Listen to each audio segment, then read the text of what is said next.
Please ഞാൻ പറയുന്നൊന്ന് cake. അവൻ എന്റെ ബെസ്റ്റ് ഫ്രണ്ടാ, അല്ലാതെ വേറെ ഒന്നുമില്ല.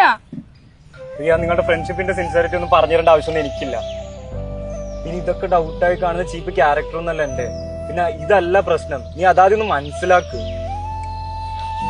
നമുക്കിടയിൽ എന്തെങ്കിലും സ്പേസ് ഉണ്ടോ? ഇവൻ നമുക്കിടയിൽ ഇല്ലാത്ത എന്തെങ്കിലും സ്പേസ് ഉണ്ടോന്ന് എല്ലാം പോട്ടെ, നമുക്കിടയിൽ എന്തെങ്കിലും പ്രൈവസി ഉണ്ടെന്ന് ഒരു കാര്യം ചോദിച്ചോടെ. നീ സത്യം പറയൂ, നിങ്ങൾക്ക് അങ്ങോട്ടും ഇങ്ങോട്ടും അതായത് എന്തെങ്കിലും സീക്രട്ട് നിങ്ങളുടെ ഇടയിൽ ഉണ്ടോ? നീ പറ, ഉണ്ടോ? നിങ്ങൾ തമ്മിൽ ഞാൻ അറിയാത്ത കുറെ സീക്രട്സ് ഇല്ലേ?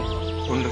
അപ്പൊ ഞാനറിയ ഞാൻ സ്നേഹിക്കുന്ന പെണ്ണിന്റെ ബെസ്റ്റ് ഫ്രണ്ട് ഞാനായിരിക്കും. അങ്ങനെയൊക്കെയുള്ള കൊച്ചു കൊച്ചു ആഗ്രഹങ്ങളെ സാധാരണക്കാരാണ്. വീഡിയോയിൽ എന്നെ സ്ട്രൈക്ക് ചെയ്തൊരു വാക്കതാണ്, എന്റെ പാർട്ട്ണറുടെ ബെസ്റ്റ് ഫ്രണ്ട് ഞാനായിരിക്കണം എന്നുള്ള ഏതൊരു മനുഷ്യന്റെയും സ്വാഭാവികമായിട്ടുള്ള ഒരു ചിന്ത. ആ ചിന്ത എവിടെ നഷ്ടപ്പെടുന്നോ അവിടെ മുതലാണ് പിന്നെ പ്രശ്നങ്ങളുടെ തുടക്കം.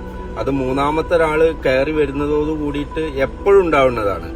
അതിപ്പോ പ്രണയത്തിലായിക്കോട്ടെ, വൈവാഹിക ജീവിതത്തിലായിക്കോട്ടെ. വൈവാഹിക ജീവിതത്തിലാണെന്നുണ്ടെങ്കിൽ ഭാര്യയുടെ എന്തെങ്കിലും കുറ്റങ്ങൾ ഉണ്ടെങ്കിൽ ഭർത്താവ് അത് ഭാര്യയോട് തുറന്നു പറയൂല എന്നുള്ളതാണ്. അല്ലെങ്കിൽ ഭർത്താവിന്റെ എന്തെങ്കിലും കുറ്റം ഉണ്ടെങ്കിൽ അത് ഭാര്യ ഭർത്താവിനോട് പറയൂല, നേരെ മറിച്ച് അവളുടെ ഉമ്മാനോട് പോയി പറയും, അല്ലെങ്കിൽ വീട്ടിലുള്ള മറ്റുള്ളവരോട് പറയും. അതല്ലെങ്കിൽ ഇതുപോലെയുള്ള ബെസ്റ്റ് ഫ്രണ്ട്സ് എന്ന് പറയുന്ന ഏതെങ്കിലും ഒരുത്തനോട് അല്ലെങ്കിൽ ഒരുത്തിയോട് പോയിട്ട് പറയും. ഇങ്ങനെ മൂന്നാമത്തെ ഒരാളോട് അവനവന്റെ കുറവുകളും ബുദ്ധിമുട്ടുകളും പരിഹരിക്കപ്പെടേണ്ട പല കാര്യങ്ങളും അയാളോട് പറയാതെ മറ്റൊരാളോട് പോയി പറയുമ്പോഴാണ് ഏതൊരു ബന്ധത്തിന്റെയും വിള്ളലുകൾ തുടക്കമുണ്ടാവുന്നത്. അത് നമ്മൾ ഓപ്പോസിറ്റ് നിൽക്കുന്ന ആള് തിരിച്ചറിയുമ്പോൾ അവിടെ മുതലാണ് ബന്ധങ്ങൾ നശിച്ചു തുടങ്ങുന്നത്. അവിടെ മുതലാണ് ഈഗോ തുടങ്ങുന്നത്, ദേഷ്യം തുടങ്ങുന്നത്, വാശി തുടങ്ങുന്നതൊക്കെ അവിടെ മുതലാണ്.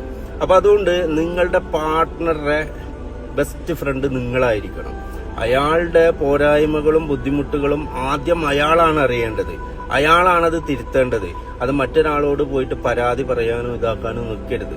പലപ്പോഴും ഞാൻ കേട്ടിട്ടുള്ളതാണ് പല ബന്ധങ്ങളുടെയും വിള്ളലുകൾ ഉണ്ടാവുന്നത് ഇതുപോലെ മറ്റൊരാളുടെ ന്യൂനതകള്, കുറവുകള് അല്ലെങ്കിൽ പരിഹരിക്കപ്പെടേണ്ട സാധനങ്ങള് അയാളോട് പറയാതെ മറ്റൊരാളോട് പോയി പറയുക. എന്നിട്ട് അയാൾ അത് കേൾക്കുമ്പോൾ ഉണ്ടാവുന്ന ഒരു മാനസികാവസ്ഥ, അപ്പൊ ഞാൻ ആരായി എന്നുള്ളൊരു ചിന്ത. എന്റെ പ്രിയപ്പെട്ട ഒരാളല്ലേ അയാള് എന്ന് ചിന്തിച്ച് നടക്കുന്ന മനുഷ്യൻ അയാൾക്ക് ഞാൻ ആരുമല്ല എന്ന് തിരിച്ചറിയുമ്പോൾ ഉണ്ടാവുന്ന ഒരു മനസ്സിന്റെ വിങ്ങലുണ്ടല്ലോ, വേദന ഉണ്ടല്ലോ, അതാണ് പിന്നീട് അങ്ങോട്ട് പല ബന്ധങ്ങളെയും എന്നേക്കുമായിട്ട് നശിച്ചു പോവാനും ഇല്ലാതാക്കാനും പറ്റുന്ന ചിന്തയുടെ തുടക്കം അവിടെ നിന്നാണ്.